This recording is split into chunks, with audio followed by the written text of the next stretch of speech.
Many of you understand the planning? समझते हो? पक्का? चलो शुरू करें क्लास।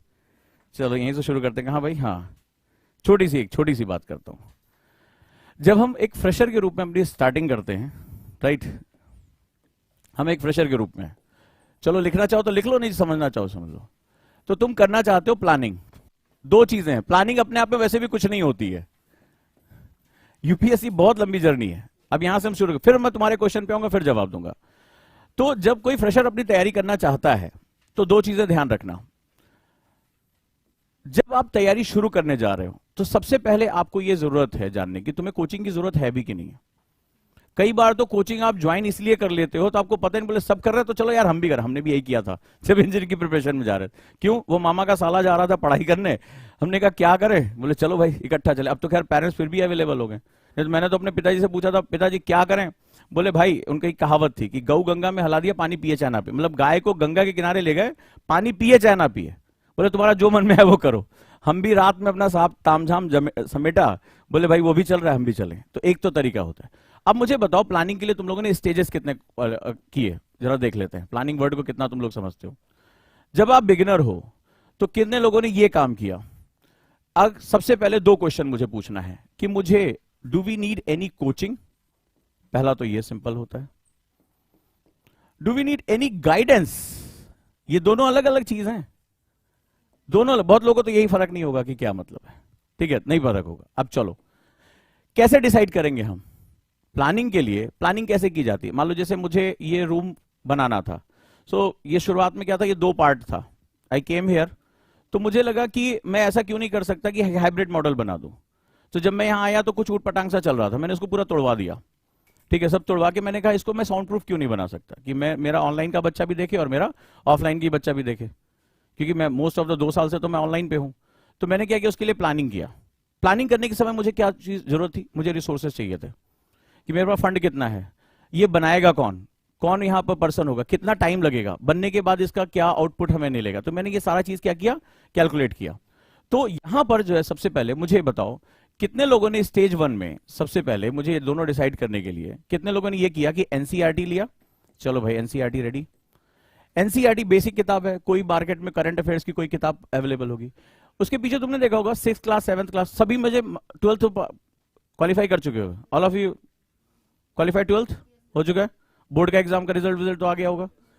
तो इसका मतलब 6th 7th 8th 9th 10th की किताबें तो पढ़ी होंगी। बड़ा सिंपल है, कुछ भी पढ़ा तो होगा, कोई बात नहीं है। तो कितने लोगों ने एनसीईआरटी करते समय 6 से लेके 7th 8th 9th 10th, वो पीछे छोटे छोटे बच्चों वाले क्वेश्चन दिए होते ना, ठीक है, सन क्या है, ज्योग्राफी क्या है, कितने लोगों ने तैयारी करने से पहले उन क्वेश्चंस को पढ़ा?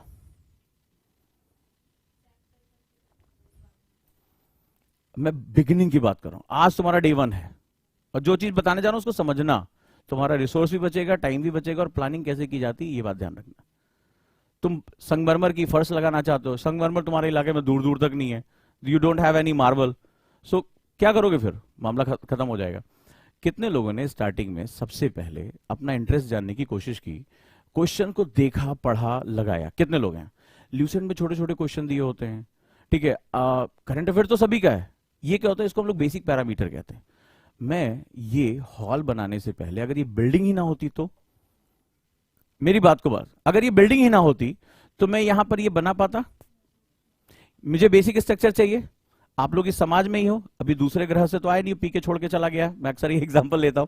पर फॉर एग्जांपल मेरी एक बात आंसर सुनो कि अगर तुम थे तो तुमने न्यूज़पेपर तो पढ़ा होगा, आज से पहले कभी तो न्यूज़पेपर पढ़ा होगा, कभी जाना होगा कि किसको गोल्ड मेडल मिला है, अभी जेवलिन थ्रो में नीरज चोपड़ा को क्या हुआ, ठीक है, मतलब वो पेज 3 वाला छोड़ के कि किसका किसके साथ अफेयर चल रहा है, ये वाला छोड़ के, कौन सा हीरो हीरोइन को कौन सी पिक्चर आ रही, इसको छोड़ के बाकी और भी चीजें होती हैं। हमारी कोई नई प्रेसिडेंट कौन है, हु इज न्यू प्रेसिडेंट, माननीय नाम कौन, अभी किसका टेन्योर खत्म हुआ, नंबर क्या उनका, ठीक है, और बाय द पोस्ट और बाय द पर्सन दोनों अलग अलग नंबर हैं।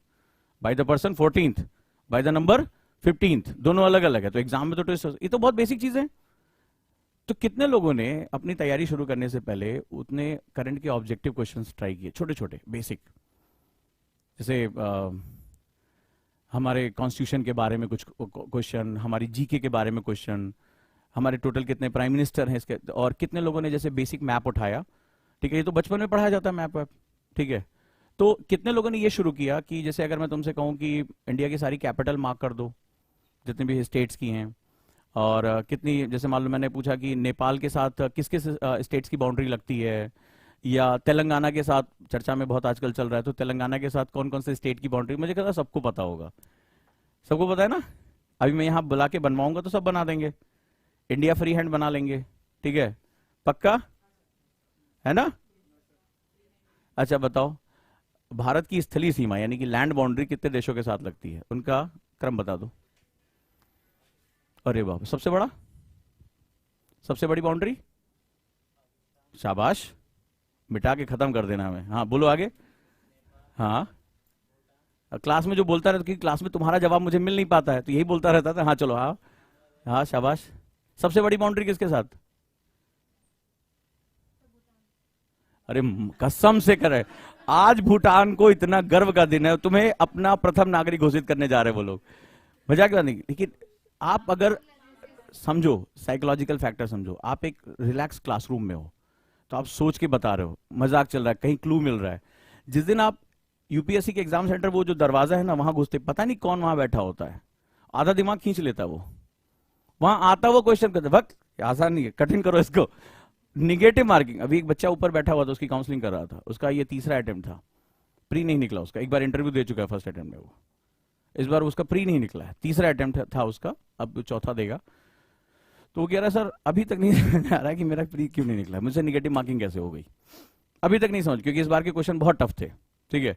तो ये चीज हर बार वो कह रहा है, इस बार तो उन्होंने एलिमिनेशन का प्रोसेस ही खत्म कर दिया है, आता है तो करोगे, नहीं आता तो हाथ नहीं लगा पाओगे। प्री का पेपर दिया किसी ने इस बार? प्री का तो दिया होता तो पता चलता, इस बार बहुत किलिंग इंस्टिंक्ट के साथ वो उन्होंने पेपर बनाया।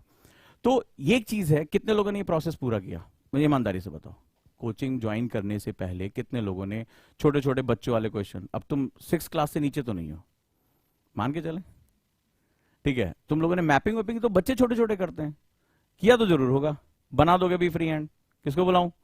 जैसे अभी देखो, इनके पाकिस्तान के लिए इनके मन में इतना वो भावना है कि इन्होंने, और आपने तो खैर सबसे छोटा, कोई बात नहीं।